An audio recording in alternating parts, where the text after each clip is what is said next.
കലോത്സവത്തിൽ മൂന്നാം തവണയും പ്രേക്ഷക ഹൃദയം കീഴടക്കി ആദി കൃഷ്ണ. നാടോടി നൃത്തത്തിൽ വയനാടിനെ പ്രതിനിധീകരിച്ചെത്തിയ ഈ മിടുക്കി അമ്പലവേൽ GVHSSന്റെ അഭിമാന താരമാണ്. കലോത്സവ വേദികൾ ജീവന്റെ തുടിപ്പാണ് ഈ കൊച്ചു കലാകാരിക്ക്.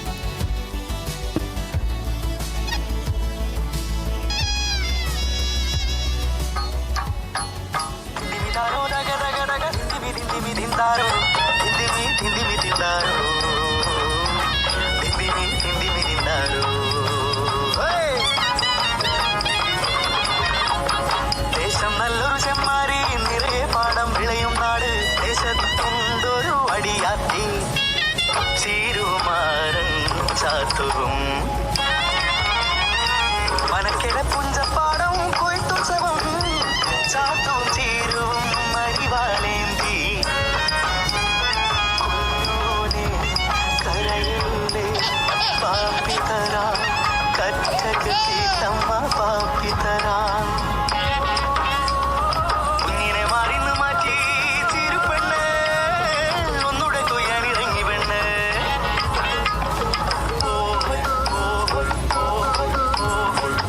പാട്ടിൻ താളത്തിൽ താഴ്ത്തി കൊയ്യടി പെണ്ണാളെ അമ്രാൾക്ക് മൂക്കത്താ കോപമിരിക്കണ കണ്ടോടി. ഒന്നാം കണ്ടം രണ്ടാം കണ്ടം മൂന്നാം കണ്ടം തീർന്നില്ല.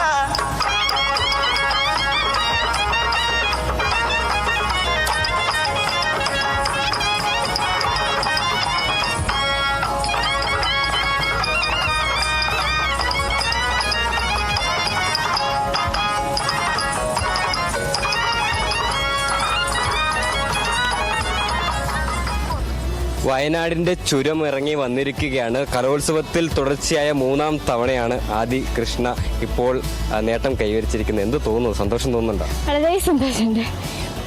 ഓരോ സ്റ്റേജിൽ വരുമ്പോൾ ഓരോ തെറ്റുകൾ പറ്റും, അതിങ്ങനെ ഹാർഡ് വർക്ക് കിട്ടുന്നതാണ്. ആർക്കാണ് ഏറ്റവും കൂടുതൽ നന്ദിയുള്ളത്? ആരോടാണ് ഏറ്റവും കൂടുതൽ കടപ്പാടുള്ളത്? എൻ്റെ മാഷിനോട് തന്നെയാണ്. അനിൽകുമാർ കൽപ്പറ്റയാണ് സാറിൻ്റെ പേര്. പിന്നെ പാരൻസ് ഭയങ്കര സപ്പോർട്ടാണ്, ഫ്രണ്ട്സ് ഭയങ്കര സപ്പോർട്ടാണ്. ഈ തുടർച്ചയായി 3 തവണ കലോത്സവത്തിൽ എത്തുക എന്ന് പറയുന്ന ഒരു ചില്ലറ കാര്യമല്ല. എത്ര കാലത്തെ പ്രയത്നമാണ് ഇത്തരത്തിലൊരു അഭിമാന നേട്ടത്തിലേക്ക് എത്താൻ? ഞാൻ LKG മുതൽ പ്രാക്ടീസ് ചെയ്യുന്നു നാടോടി നൃത്തം. പക്ഷേ കൊറോണയൊക്കെ കഴിഞ്ഞിട്ട് കുറച്ച് ഗ്യാപ്പ് ഉണ്ടായിരുന്നു. പിന്നെ 9th തുടങ്ങി. മോള് നൃത്തത്തിൽ എങ്ങനെയാണെന്ന് ചോദിക്കുന്നില്ല, പഠന കാര്യത്തിൽ എങ്ങനെയാണെന്നാണ് അമ്മയോട് ചോദിക്കാനുള്ളത്. പഠനത്തിലും മിടുക്കിയാണ്.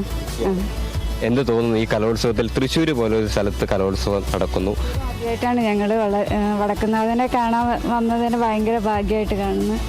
വടക്കുന്നാഥൻ്റെ മണ്ണിൽ മൂക്ക് കളിക്കാൻ പറ്റിയത് ഏറ്റവും അധികം ദൈവത്തിൻ്റെ അനുഗ്രഹമായിട്ട് തന്നെ കാണുന്നു.